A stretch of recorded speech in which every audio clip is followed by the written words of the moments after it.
우리 옆에 분들과 함께 축복의 인사 나누겠습니다. 반갑습니다. 사랑하고 축복합니다.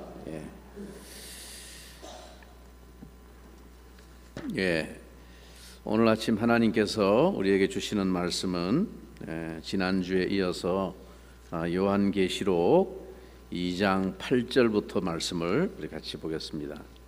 요한계시록 2장 8절부터 11절 말씀을 봉독하겠습니다. 계시록 2장 8절부터 11절. 제가 먼저 하나님의 말씀을 받들어 읽겠습니다.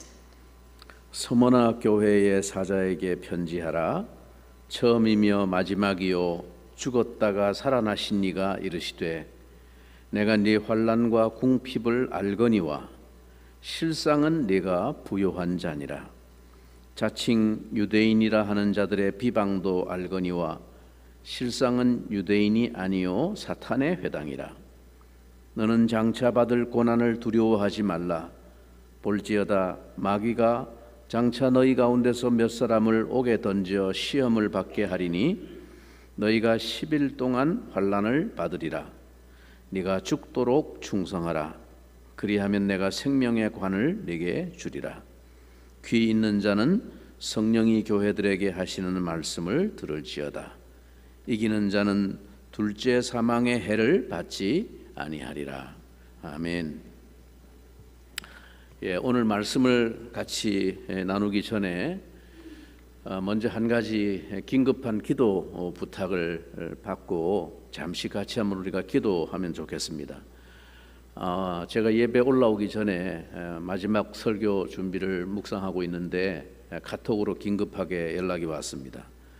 지난주에 소개했던 우리 교회가 후원하고 있는 미얀마의 신종수 선교사님, 미얀마의 지금 상황이 아주 갈수록 위급해지고 있는 그런 상황이라고 기도 부탁을 올렸는데 지난 주중에도 우리가 함께 교회에서 기도하고 교회 밴드에도 상황을 올렸습니다. 그런데 오늘 아침에 다시 소식이 오기를 아마 상황이 더 위급해지고 있는 것 같습니다. 군부 세력과 그 반군 시민군의 교전이 점점 심해지면서 지금 우리 신종수 선교사님이 사역하고 있는 미얀마 북부 지역의 만델라이 지역에 그 외곽 시내에서 좀 떨어진 외곽 지역의 그 신학교가 마을에 이렇게 외곽 마을에 위치하고 있는데 아마 지금 교전이 이루어지고 있는 그 외곽으로부터 약 40분 거리에 학교가 있기 때문에 상당히 지금 위험한 그런 상황에 있는 것 같습니다. 밤낮 가리지 않고 학교 주변에서 지금 총격과 포성이 들리면서 그래서 도저히 더 이상 안전을 보장할 수 없기 때문에 일부 스태프들만 학교에 남겨놓고 전부 학생들을 시내로 다 피신을 시킨 상황이라고 합니다. 심지어 전투기까지 동원돼 가지고 교전이 이루어지고 폭격이 막 지금 학교 주변의 마을에도 떨어지고 있는 그런 상황이라고 합니다. 긴급한 상황에서 학생들은 일단 피신을 시켰지만 이 상황이 하루 이틀 만에 자라들 기미가 희망이 전혀 없는, 갈수록 지금 상황이 점점 더 심해져 가고 있는 이런 상황이어서 이런 위기 가운데 학생들, 그동안 양육했던 신학생들 수업과 이게 일정이 잘 맞춰질 수 있도록 하나님의 특별한 간섭 가운데 진행되도록 기도해 주시고요. 그 학교가 지금 그 교전 지역에 있기 때문에 자칫 잘못하면 양쪽에서 다 그 학교까지 막 점령을 하고 쳐들어오게 되면 젊은 사람들을 보면 무조건 다 잡아가서 자기 군대 다 가담을 시키기 때문에 신학생들을 거기 더 이상 둘 수 없는 그런 상황이어서, 근데 아직까지 다행스러운 것은 시내 중심부까지는 아직까지는 조금 그래도 비교적 안전한 편인 것 같습니다. 일단 거기에 피신해 있는 상황인데 학생들의 장례도 그렇고 고향으로 돌아갈 길도 다 차단이 되어 있는 상태입니다. 다 내전이 일어나고 있기 때문에 이런 상황 가운데 특별히 하나님께서 학교에 남아서 지키고 있는 그 스태프들 안전을 하나님 지켜주시고 학교 건물도 보존해 주시고 우리 신학생들이 각 부족의 지도자들로 지금 양성되기 위해서 준비하고 있는 과정에 있는데 하나님께서 저들을 잘 보호하셔서 그 참 비참한 미얀마 지역의 각 부족 지역들마다 복음의 열매가 심겨질 수 있도록 이들을 위해서 기도해 주시기를 바랍니다. 상황이 점점 장기화되어질 것으로 예상이 된다고 합니다. 그래서 내년에 사역들이 어떻게 전개될지 장담하기 어려운 그런 상황이 있어서 긴급하게 좀 기도를 부탁한다고 연락이 왔습니다. 이 시간 우리가 하나님 앞에 이렇게 예배를 마음 놓고 드릴 수 있는 자유와 평화가 있다는 것 자체가 우리에게 베풀어 주신 하나님의 특별한 은혜요 기회라고 생각합니다. 이 시간 우리 함께 미얀마의 신종수 선교사님과 그 은혜 신학교, 그 신학교의 학생들과 사역을 위해서, 그리고 미얀마의 그 참 비참한 상황에 양민들이 다 학살당하고 죽어가는 이런 상황에 대책이 없는 그 나라를 하나님이 긍휼히 여겨달라고 잠시 우리 한번 합심해서 기도하도록 하겠습니다. 자비로우신 주 하나님, 우리 아버지, 오늘도 살아계셔서 역사를 주재하시고 주관하시는 천지의 주인이신 우리 주 하나님 아버지, 하나님의 주권과 섭리의 손앞에 주여 이 상황을 올려드립니다. 미얀마의 이와 같은 참 긴급하고 비참한 상황을 주여 불쌍히 여겨주시고, 특별히 우리 신종수 선교사님 하나님 아버지의 그 신원을 주여 보호하여 주시고, 아버지의 그 신학교와 스태프들, 학생들 하나님 아버지의 이 위기 속에서, 위험 속에서 보존하여 주시기를 원합니다. 우리 주님의 전능하신 손이 그들을 덮어주시기를 간절히 원합니다. 아버지 하나님, 그 참 비참한 그 미얀마의 상황을 위해서, 그 백성들의 영혼을 위해서 복음의 일꾼으로 준비되어지고 있는 그 학생들 하나님 보호하시고 보존하셔서 잘 준비된 일꾼으로 그 나라의 복음을 위한 씨앗들이 되어질 수 있도록 하나님 끝까지 간섭해 주시기를 간절히 원합니다. 그 내전의 상황이 하나님의 섭리와 간섭 가운데 하루속히 종식되게 도와주시고, 그 땅에 평화가 찾아올 수 있도록 하나님 은혜를 베풀어 주시기를 간절히 구하고 소원합니다. 악의 세력 가운데 휘둘리고 있는 그 나라를 주여 불쌍히 여겨주시기를 간절히 원합니다. 하나님 아버지, 우리의 기도 가운데 하나님의 놀라운 응답의 소식을 들을 수 있도록 주여 역사하시고 간섭하여 주시옵소서. 살아계신 하나님께서 우리의 기도에 응답하시고 역사해 주시기를 원합니다. 하루속히 그 땅에 평화가 정착될 수 있도록 주여 긍휼을 베풀어 주시고, 복음을 위해 기경하고 일군 그 사역의 열매들이 헛되지 않도록 하나님 특별하신 손으로 간섭하시고, 그 위기와 위급 속에서 하나님 보호하여 주시기를 간절히 원하옵고, 주 예수 그리스도의 거룩하신 이름으로 기도하옵나이다. 아멘. 오늘은 우리가 계시록의 7교회 중에 두 번째로 등장하고 있는 이 서머나 교회에 보내신 주님의 편지를 살펴보려고 합니다. 서머나라고 하는 이 지역 역시 지난주에 소개되었던 에베소와 마찬가지로 에게해를 향해서 열려있는 소아시아의 서쪽 해안 도시입니다. 고대로부터 아주 유명한 항구 도시였습니다. 지금은 터키의 서부 해안에 인구 약 300만 정도의 터키의 3대 도시로 꼽히고 있는, 현대 불려지고 있는 이름은 이즈밀이라고 불려지고 있는 도시입니다.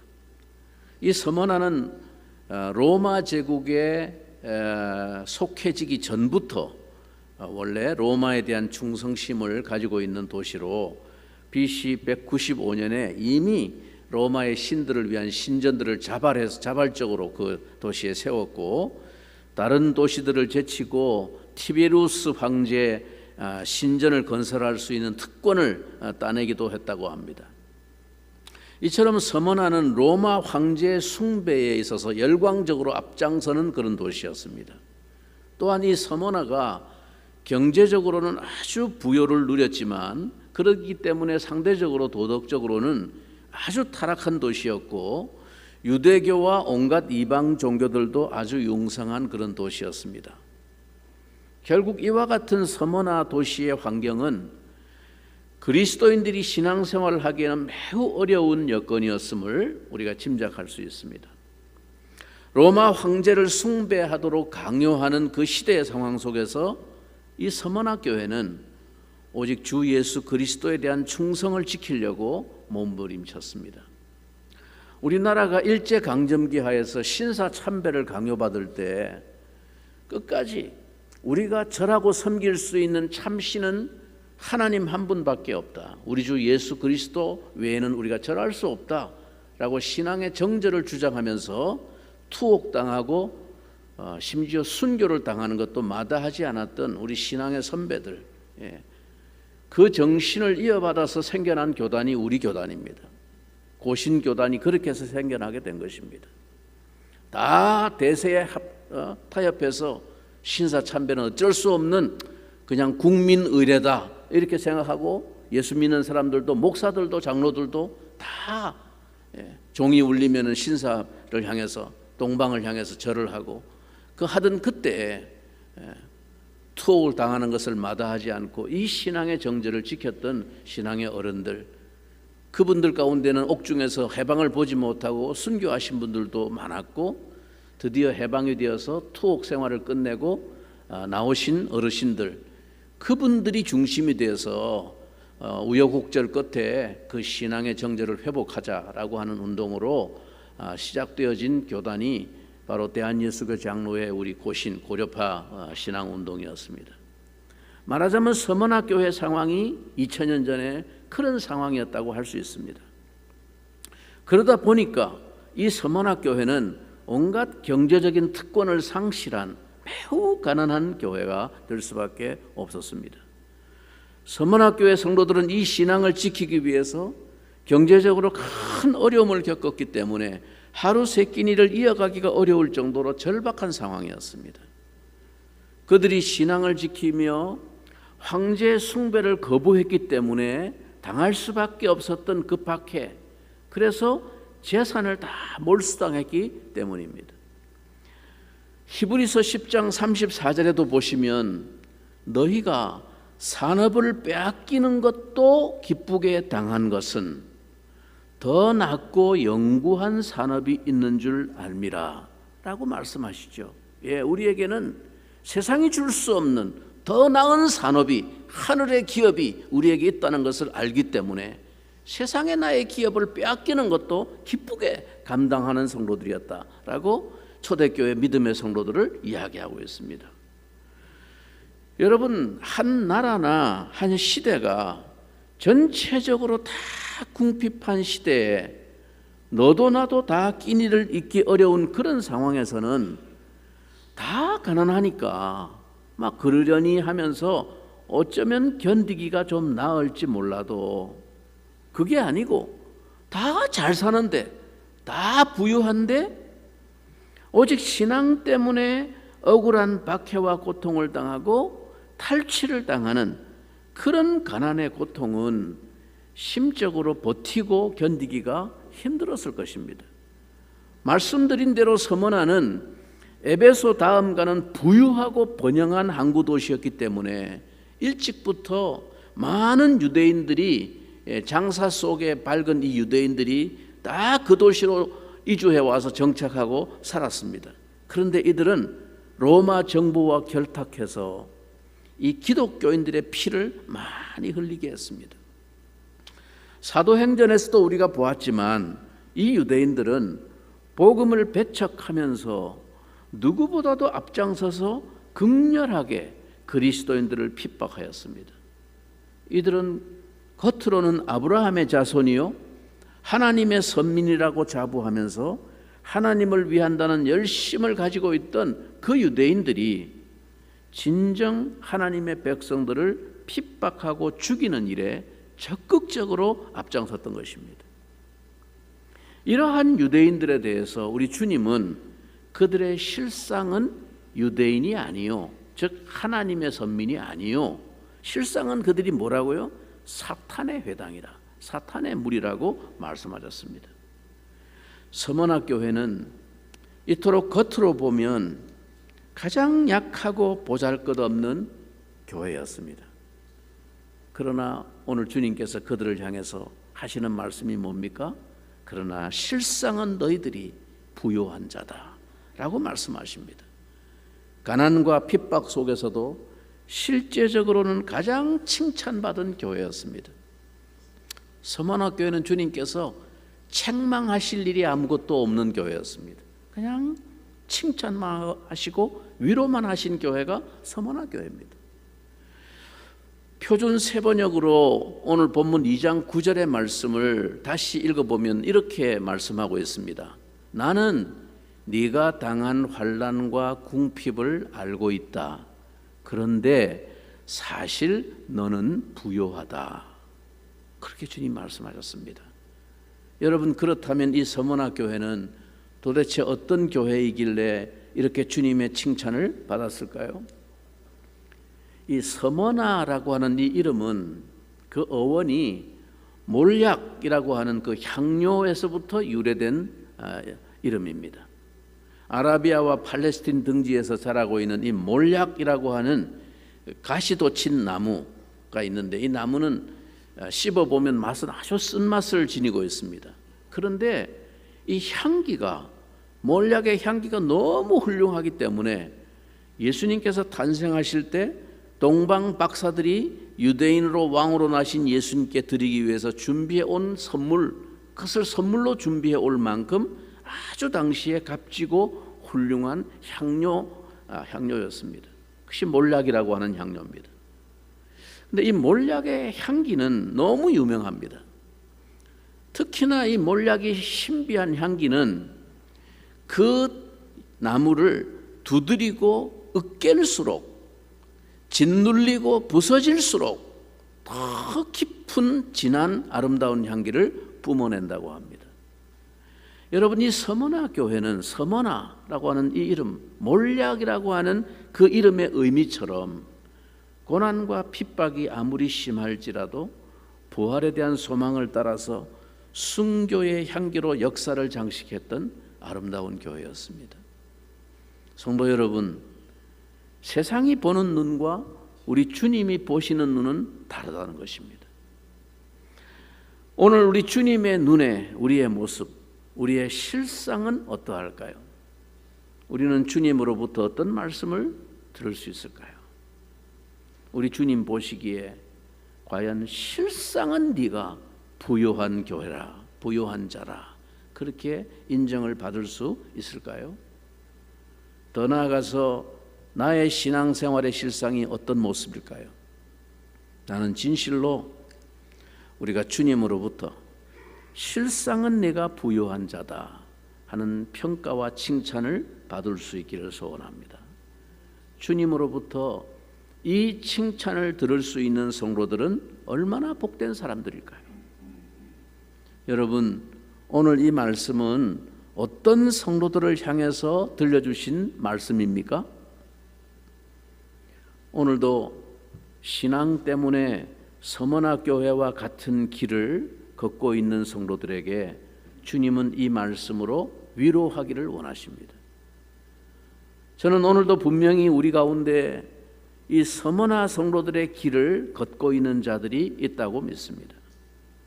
주님이 말씀하신 바와 같이 생명으로 인도하는 문은 그 길이 좁고 협착하다고 말씀하셨습니다. 신앙 때문에 타협할 수 없어서 주변으로부터 융통성이 없고 고지식하고 분위기를 깬다고 은근히 핍박과 조롱과 불이익을 당해야 하는 사람들, 신앙 때문에 집안 친척들과 가족 가운데서도 눈총을 받고 무시를 당해야 하는 사람들, 오랜 가난 가운데 살면서도 모처럼 찾아온 한몫 벌 수 있는 그런 기회가 와도 주님의 이름 때문에 부정한 돈을 거절하는 사람들, 이들은 다 오늘 서머나 교회의 길을 걷는 자들이라고 할 수 있습니다. 오늘 바로 이러한 주님의 자녀들을 향해서 우리 주님이 이 말씀을 들려주시고 있습니다. 나는 네 환난과 궁핍을 아노니 실상은 네가 부요한 자니라. 고난받는 서머나 교회를 향해서 우리 주님은 오직 이 말씀 하나로 위로하십니다. 내가 안다, 내가 아노니. 주님께서 아신다는 말씀이 두 번씩이나 나오죠. 바른 신앙을 지키기 위해서 그들이 환난과 궁핍이라는 대가를 치르면서 영적으로 고군분투하고 있는 것 주님이 다 알고 계신다고 말씀합니다. 여러분, 이 요한계시록에 7 교회에 보낸 주님의 편지에서 유독 돋보이며 강조되고 있는 공통된 단어가 하나 있는데, 그것은 바로 내가 아노니 라는 말입니다. 내가 안다 라는 주님의 말씀입니다. 주님은 교회를 살피시는 분입니다. 7 교회 가운데 다니시는 분입니다. 그래서 그들의 형편을 알 뿐만 아니라 그들의 마음을 알고 그들의 숨은 생각과 동기도 다 아시는 분입니다. 그들의 겉모습의 호상을 보는 것이 아니라 그들의 내면의 실상을 아시는 분입니다. 네 실상을 내가 아는데 너는 부요한 자다. 주님은 우리를 속속들이 다 아시는 분입니다. 사랑하는 성도 여러분, 우리에게는 더 낮고 영구한 산업이 있습니다. 사람의 행복은 소유의 풍부함에 있지 않습니다. 삶의 기쁨은 소유의 증식과 비례하지 않습니다. 야고보 2장 5절에 야고보는 우리에게 이렇게 상기시키고 있습니다. 하나님이 세상에 대하여는 가난한 자들을 택하사 믿음에 부요하게 하시고 또 자기를 사랑하는 자들에게 약속하신 나라를 유업으로 받게 하셨느니라. 우리가 경제적으로는 비록 가난하지만 영적으로 부요한 자라고 하는 주님의 평가를 받을 수 있다면 그 사람은 분명히 행복한 사람입니다. 그렇지만 경제적으로 가난하면서 영적으로도 빈곤하다면 그가 겪고 있는 현실적인 가난과 궁핍은 그저 비참한 한숨뿐일 것입니다. 성도 여러분, 주님은 그들의 궁핍과 가난의 고통을 아실 뿐만 아니라 그들이 겪는 사회적인 박해와 불이익도 다 알고 계신다고 말씀하셨습니다. 자칭 유대인이라 하는 자들의 비방도 알거니와 실상은 유대인이 아니요 사탄의 회당이라, 사탄의 무리라. 여러분, 얼마나 이들의 악행과 포악이 모질었으면 주님이 사탄의 회당이라고 하셨겠습니까? 이들로 인한 박해와 고통은 단순한 경제적인 불이익 정도로 그치는 것이 아니었습니다. 서머나 교회가 당한 환난은 내가 네 환난과 궁핍을 아노니 할 때, 이 환난이라고 하는 단어는 매우 강렬한 어조를 담고 있는 단어입니다. 그 환난은 마치 맷돌에 곡식을 놓고 빻을 때 곡식이 눌려서 분쇄되는 그 모습에 비유되는 단어입니다. 이 환난은 거대한 압축기에 포도가 짓이겨져서 포도즙이 되는 것에 비유되는 단어입니다. 이 환난이라고 하는 헬라어의 원래의 뜻은 알곡으로부터 껍데기를 벗겨버리는 탈곡기의 의미를 가지고 있습니다. 여러분, 무슨 얘기입니까? 일종의 맷돌 같은 것인데 커다란 바위 돌을 가지고 짓이기고 돌려서 탈곡을 하고 곡식을 빻는 것입니다. 이러한 고난이 서머나 교회와 모든 초대교회에 덮쳤습니다. 당시 초대 그 기록에 의하면 기독교인들은 모든 재산을 몰수를 당했고 여자 성도들은 여종으로 팔리고 남자 성도는 광산의 노예로 끌려갔습니다. 채찍에 맞아서 살이 찢겨지고 헤어진 옆구리로 창자가 흘러나온 교인들도 있었다고 합니다. 나아가서 우리 주님께서는 이러한 서머나 교회를 위해서 한 가지 닥칠 일을 미리 말씀해 주셨습니다. 그게 10절의 말씀입니다. 우리 같이 한번 10절을 주목해서 같이 읽어보겠습니다. 너는 장차 받을 고난을 두려워하지 말라. 볼지어다 마귀가 장차 너희 가운데서 몇 사람을 옥에 던져 시험을 받게 하리니 너희가 10일 동안 환난을 받으리라. 네가 죽도록 충성하라. 그리하면 내가 생명의 관을 네게 주리라. 여러분, 아니 지금 현재도 환난과 궁핍 속에 살아가고 있는 서머나 교회가 앞으로 이와 같은 더 큰 환난을 어려움을 당하게 된다는 것은 너무 심한 거 아닙니까? 그러나 우리 주님이 강조하십니다. 주님께서 우리에게 시험을 허락하시는 이유는 우리를 연단하게 하기 위함입니다. 그래서 야고보 사도는 말합니다.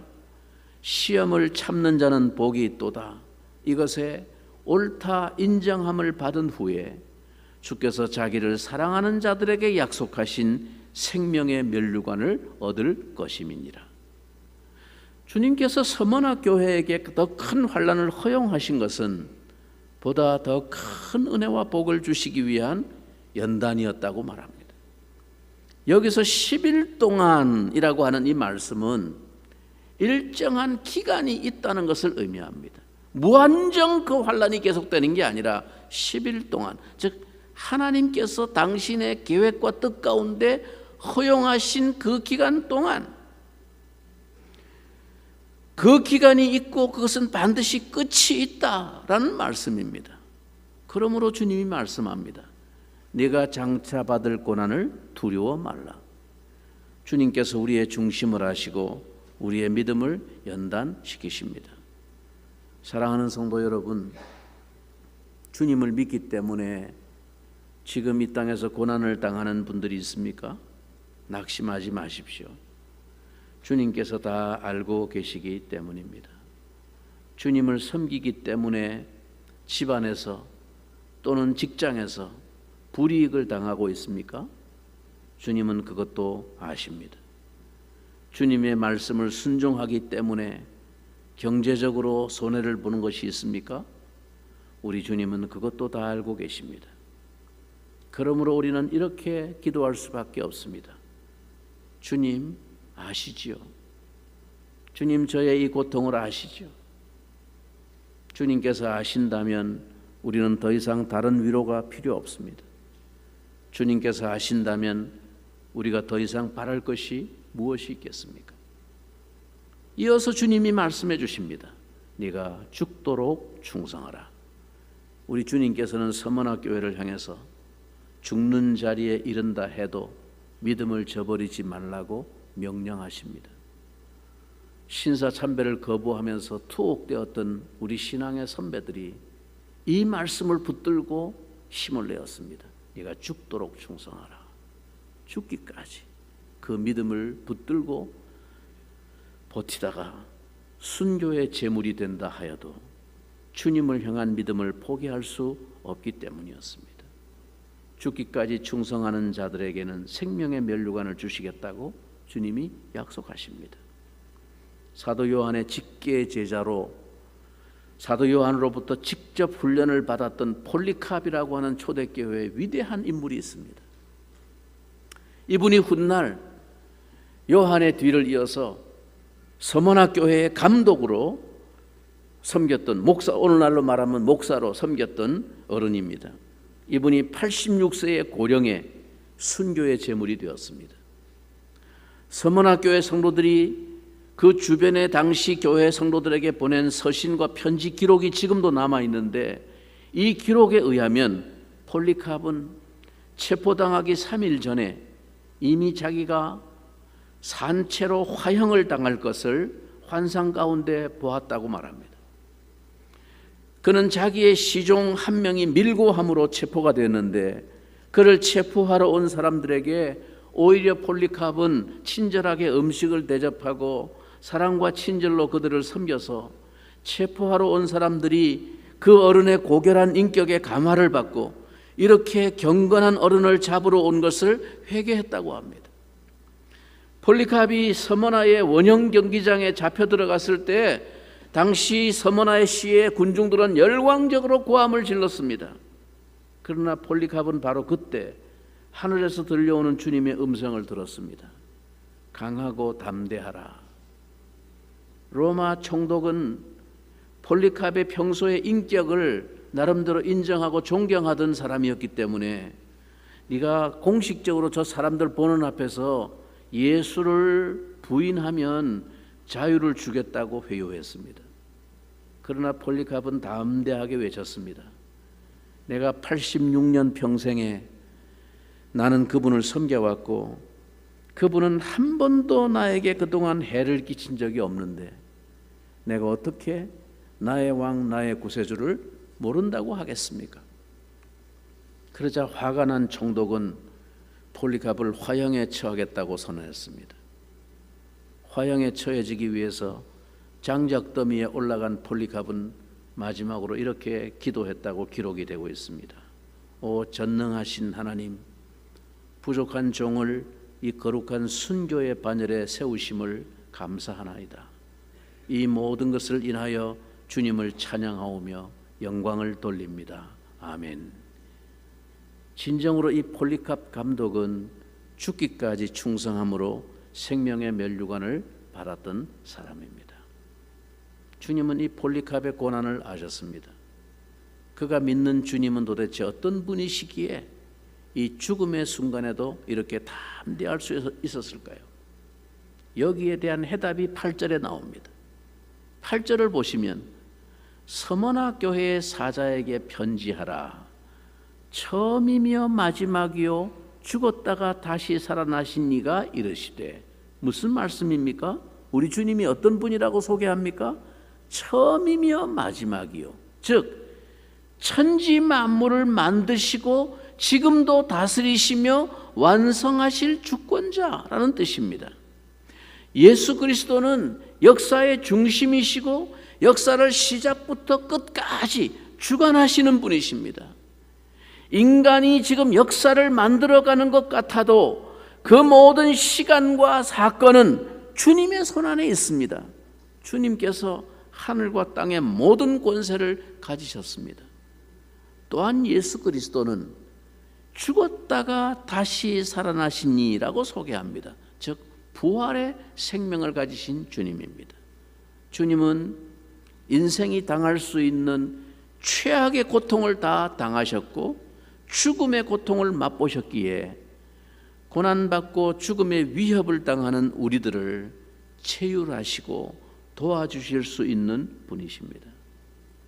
우리가 말할 수 없는 고난과 핍박 가운데서도 죽기까지 충성할 수 있는 담대한 확신의 근거가 바로 여기 있습니다.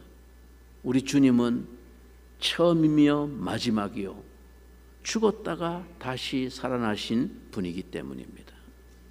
폴리갑은 자신과 서머나 교회에 더욱 극심하게 불어닥친 그 박해를 보면서 아마도 이전에 자기 앞에 그 사도 요한이 보내주셨던 이 예언의 편지의 내용을 기억했을 것입니다.